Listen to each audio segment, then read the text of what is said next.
Graça e a paz do Senhor Jesus, pastor, missionário Leandro Ramos, teologia apologética, defesa da fé, bibliologia, Biblion.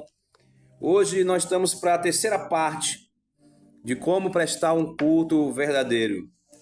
E são 4 formas erradas de prestar um culto verdadeiro.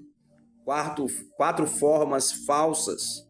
A primeira é cultuar de forma errada o Deus verdadeiro. A segunda é cultuar a nossa própria maneira o Deus verdadeiro. A terceira é cultuar com atitude errada o Deus verdadeiro. Aleluia. Glória a Deus. São 4. Aleluia. Tá faltando uma, né? Mas vamos para a primeira parte. Depois eu vou falar a quarta parte. A primeira parte é cultuar de forma errada o Deus verdadeiro. Aleluia.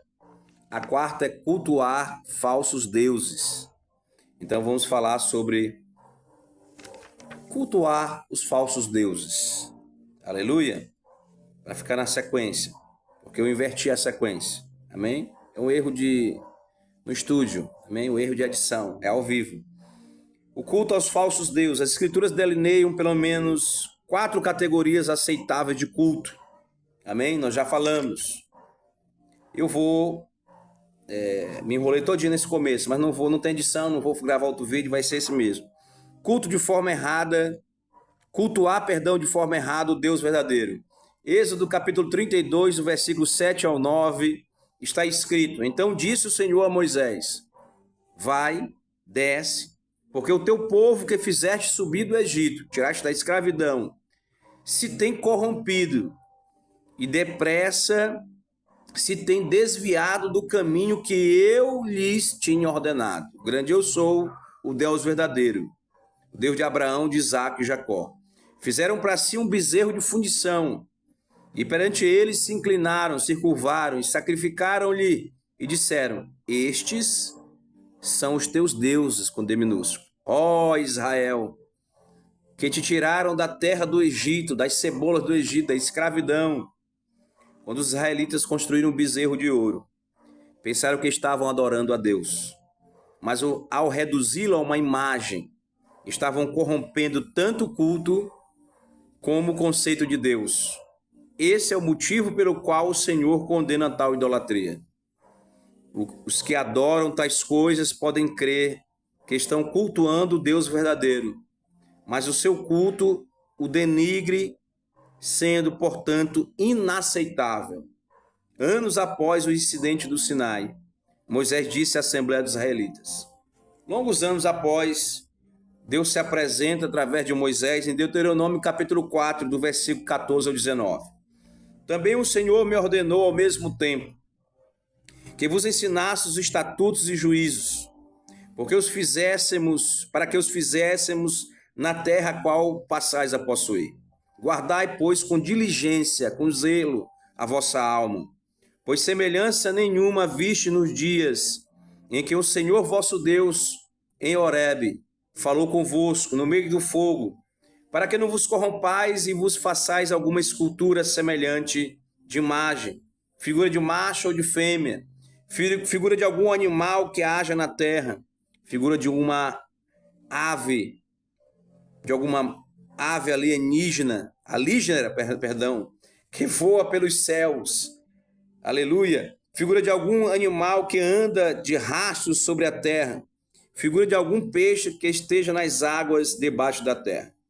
E não levante os teus olhos aos céus e veja o sol, e a lua e as estrelas, todo o exército dos céus, e seja impelido a que te inclines perante eles, e sirvas aqueles que o Senhor teu Deus repartiu a todos os povos debaixo de todos os céus. Aleluia. Quando Deus se revelou para os israelitas, não se fez representar por nenhuma forma visível. Propositadamente não havia nenhuma representação tangível. Por quê? Porque Deus não queria ser reduzido a uma imagem.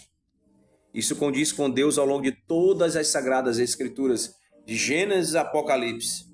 Somente a encarnação de Cristo, 100% homem nessa terra, era adequada para revelar Deus de uma forma tangível.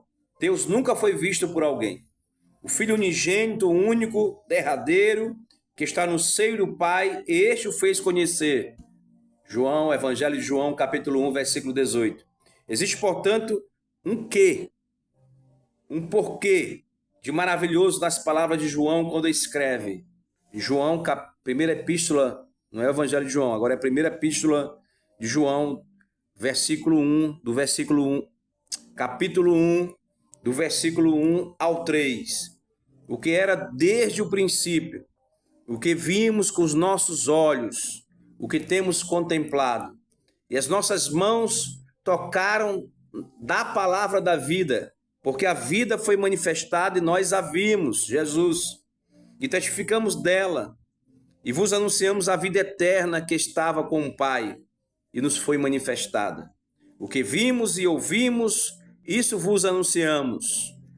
Primeira epístola de João, capítulo 1, do versículo 1 ao 3. Somente Cristo, aleluia, o Verbo, Evangelho de João, capítulo 1, o Verbo se fez carne, o Verbo é a palavra de Deus. Somente Cristo pode revelar Deus em alguma forma visível ou tangível. Tentar expressar Deus em outra imagem menor é cometer idolatria. De fato, a pessoa deve guardar até seus pensamentos a respeito de Deus. Visualizar o Senhor como um velho de barba sentado num trono é inaceitável. A idolatria não começa com o martelo do escultor, mas na mente. Como visualizar Deus? Impossível. Nenhuma concepção visual de Deus pode representar de forma apropriada e adequada a sua glória eterna. Talvez seja essa a razão de a Bíblia Sagrada descrever em determinado momento como luz.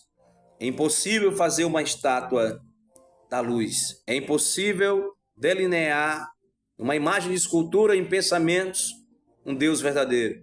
Somente o debruçar sobre as Sagradas Escrituras vai colocar no íntimo, no secreto. Mateus capítulo 6. Fecha a porta do teu quarto em secreto e fala com Deus. Preste um culto verdadeiro, congregai-vos numa igreja verdadeira. E é difícil de encontrar uma igreja verdadeira. É difícil porque as pessoas estão lá religiosamente concordando tudo com o sacerdote, o padre ou o pastor, qualquer representante de qualquer religião fala. E o apóstolo Paulo nos fez uma ressalva, que fôssemos bereanos.